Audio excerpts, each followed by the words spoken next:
Do you have a small, ordinary backyard and patio that you try to keep tidy, but it lacks presence and polish? For one of our DIY projects in today's visit, we will show you how to bring an old, weathered fence back to life, creating a beautiful statement or backdrop for your backyard. If you watched a couple of our previous patio and backyard videos, you know that we were able to replace the side and back fence, but that was not the case for this side of the yard. For now, we will have to wait until the budget allows us to replace this last side of the fence. In the meantime, we want it to look as good as possible. So here you see Matt has begun spraying the fence. This is a mixture of water and bleach solution, and it is quite a dramatic transformation. The bleach kills the mildew, which is what causes the gray color. Here you see Matt working around the beautiful rose bush and trellis. Even though this fence is old, the posts are solid, so it should last for several more years to come, especially when protected by stain. Once the fence is dry, Matt rinses it off with the water hose. Fence staining is a simple DIY that any homeowner can do. If your fence is old and gray like ours, you can restore it. I use a pump-up garden sprayer and mix half laundry bleach with half water.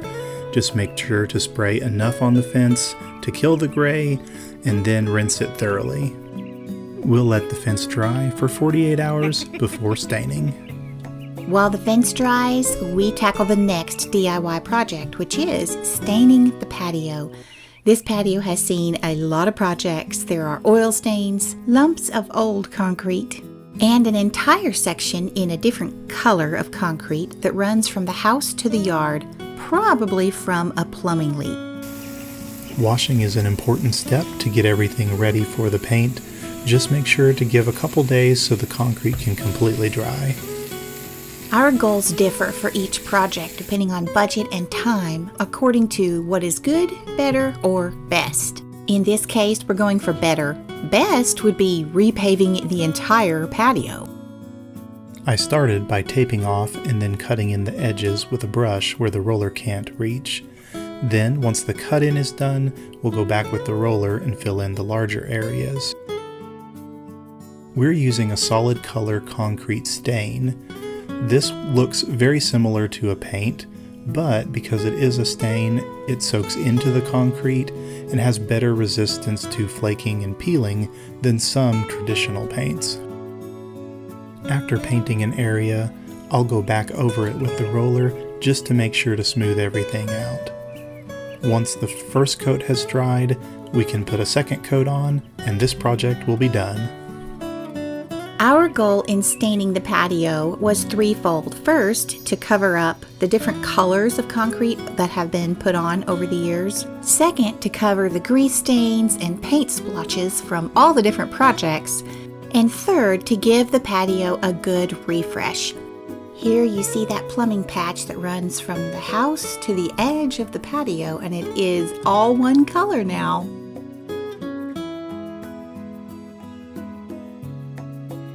Now that the fence is dry, we are ready to stain. But first, let's add some texture and practical touches to our fence.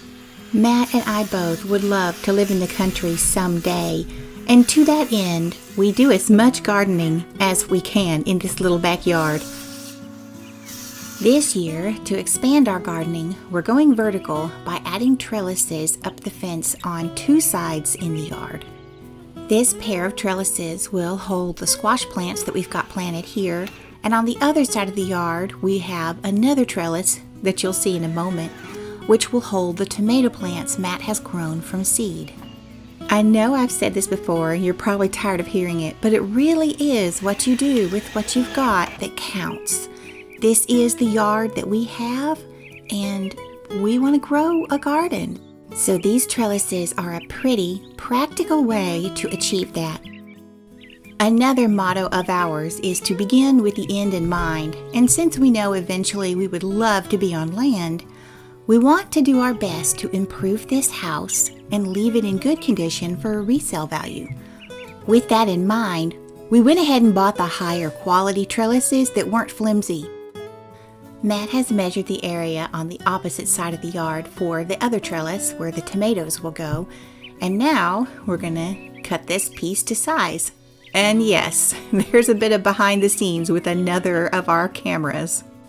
Behind Matt there, you can see our garden is already off to a good start. We've enjoyed spinach, bok choy, not quite tomatoes yet, but we already have a few peppers growing. We both really love tomatoes and would like to can some this year, so that's why we're expanding. This area over here will be for more tomatoes.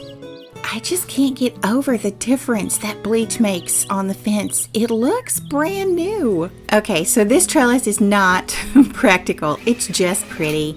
This area behind the bench is heavily shaded, so I doubt we'll be able to get anything to grow up it. It just adds lovely texture. The stain brand we've used in our backyard is called Wood Defender. The color is coffee brown. Wood Defender is a really easy stain to apply. It's very forgiving, even for beginners. It's one I would definitely recommend if you're looking to stain your fence. We'll include a link in the description below. I like to use old, worn-out bed sheets to cover up plants, landscaping, or anything below the area I'm staining to protect them.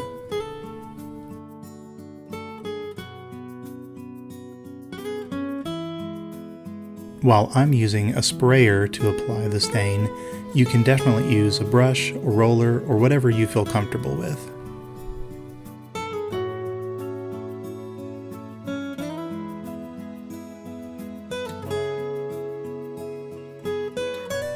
When using a stain like Wood Defender, one of the important things is to get a very heavy coat on the fence.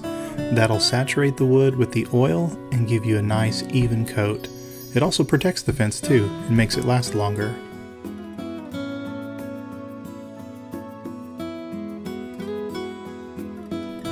Using a sprayer definitely helped to get the stain in all those little nooks in the lattice. I can't imagine how long it would take with a brush.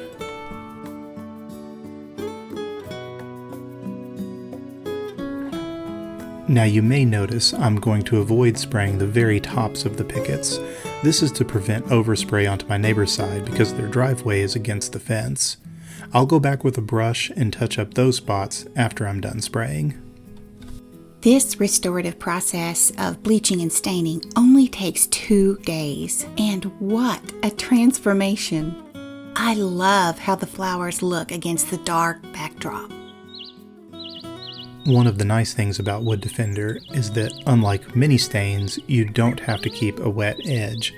This means you can spray the areas that are easy to spray, and then come back with a brush later and get the others.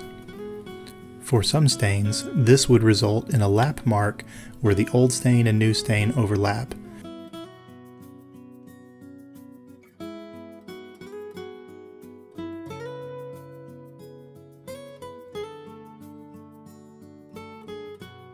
If you watched our recent Patio Projects DIY video, you will have seen these post covers that we created out of leftover pickets from the back fence.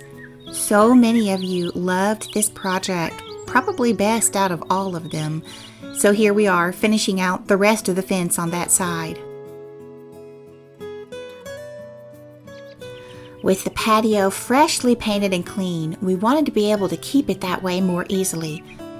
As you can see, the spiders love to make a home under the buffet as well as behind, and it is very hard to move. So our idea was to put this heavy buffet onto industrial casters that we found on Amazon. I really wanted something that was heavy duty and brass. The buffet is now so much easier to move, and it looks pretty. If you're interested, I will leave a link for these casters below. This buffet is a workbench and project table, therefore it takes a heavy beating and the top has gotten pretty rough. We are going to sand, prime, and repaint.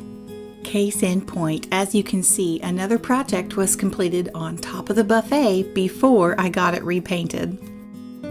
This specific DIY project may not apply to you, but the concept can. The idea is to go for good, better, and best. And this is better than it was. With just a lick of paint and adding these heavy-duty industrial casters, the buffet is now more functional and presentable. Now let's take a panoramic view of the finished DIY projects in our small backyard to help it have more of a park-like feel. I love how both the patio and the fence turned out.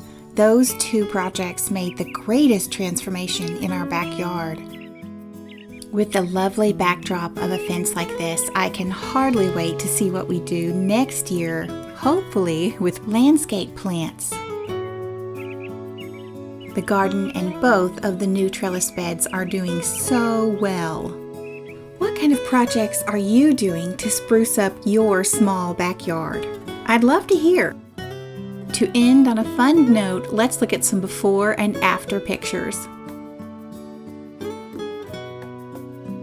Thank you for joining Matt and me in our backyard today. I hope you found some inspiration for your backyard and patio. If you're new, please remember to subscribe. And until next time, take care.